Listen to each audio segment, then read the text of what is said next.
Hello everybody, this is Emma the Cake Mistress, and hello, welcome to the channel. Today we're going to be making unicorn cookies. I've made these for this cute little sweetheart here. Her name's Isla, and she had her first birthday on the weekend. She's just waving hello to you there. So first you need to make some sugar cookie dough. You need to mix in some butter, some sugar, and some vanilla extract, and whiz that all together, either with a stand mixer or you can use a hand beater as well. And just make sure that looks all nice and creamy. Add in some eggs and give it another whiz so it's all smooth and incorporated. The full recipe for this is on the Cake Mistress website if you need to reference the quantities and the method again. Once that's all mixed in, add some flour a little at a time and make sure it's well beaten each time. If you've got a stand mixer like I've got, use that. Otherwise, I would try just with a wooden spoon or something because the beaters can't handle the dough that forms with the electric mixers. Once that's done, it's quite thick as you can see there, so tip it out and give it a little pat and shape it up into a ball. It is quite sticky at this stage, but it's going to be okay. I'm going to pop it in the fridge in a moment. So I've separated it out into 3 balls and wrapped each one in some cling film or plastic film, depending on where you are in the world. And they're going to go pop into the fridge for at least an hour to set. So when you take that out eventually, it's going to be so much easier to roll and work with, and it's not going to be sticky, so it'll be really great. We've changed set here as well. I'm doing this at my sister's house because she has a beautiful oven that I am very, very jealous of. And we had 60 of these to make. And my little oven at home can only cook 6 of this size cookie at a time. So it would have taken forever. So we've taken the cookie dough out of the fridge and giving it a roll out. It's about 3 to 5 millimeters thick is the aim. If it is a bit sticky, just put a little bit of plain flour or all-purpose flour on the bench. And that's the unicorn stencil. This got bought on an Etsy store, which I can link to below if you're interested, but there's lots of them out there. Unicorns are a bit of a trend. Okay, I'm using an offset spatula to help lift off the excess dough, large baking tray lined with some baking paper, and very gently trying to lift them onto the baking tray.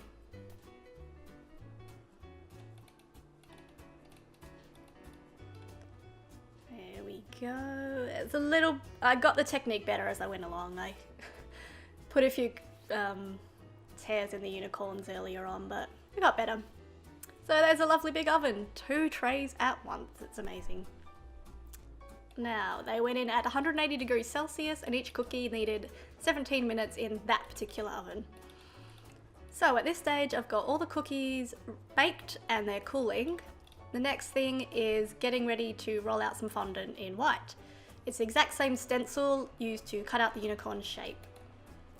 There is also a little bit of sticky syrup made with apricot jam and boiling water that's going to help the fondant that I've just cut out stick onto each cookie.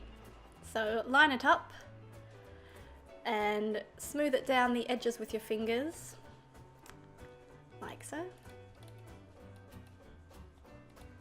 And then just roll it on a bit better to help smooth it out.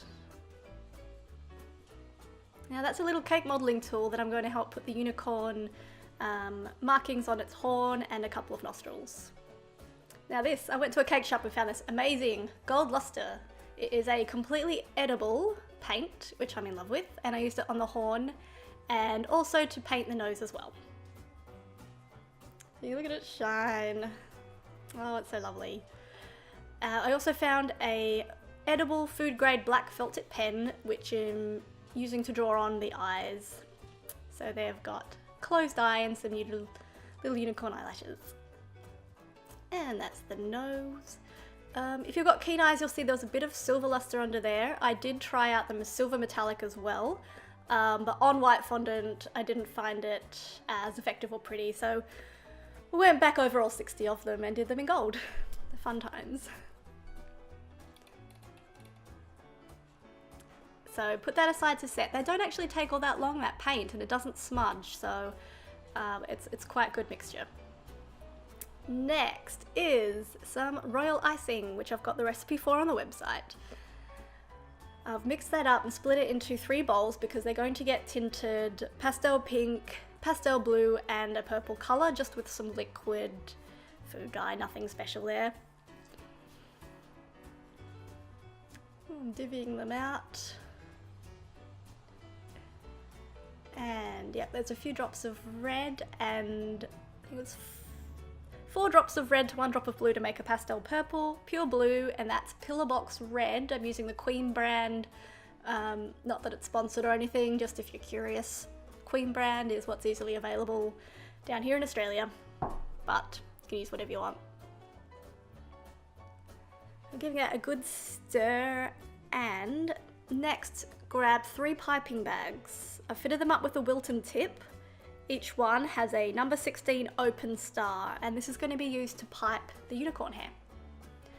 So pop that down at the bottom of the bag, cut a hole at the bottom, and smoosh in your royal icing right down to the very, very end, and really press it down to get out all of those air bubbles and things that are going to make your life difficult.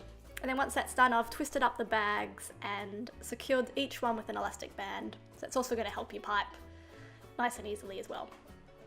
There they are. Now, there's a ready unicorn cookie. Each one is getting a stripe of hair in those 3 coloured patterns, and I'm just following the outlines of the unicorn's hair in this stencil. I wanted to keep that jagged hair effect. So that's piping the mane, and I also gave it a bit of a fringe as well, like that.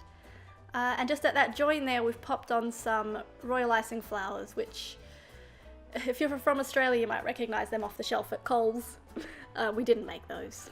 We just cheated and got some ready, because these took quite a long time to make in a large batch, with a 1-year-old running around. But I think they do look really beautiful and effective. If you are making these, make sure you give yourself lots of time, at least a day, day and a half. Hope you enjoyed this video. Please subscribe if you love cake. I'll see you next time, and thanks for watching.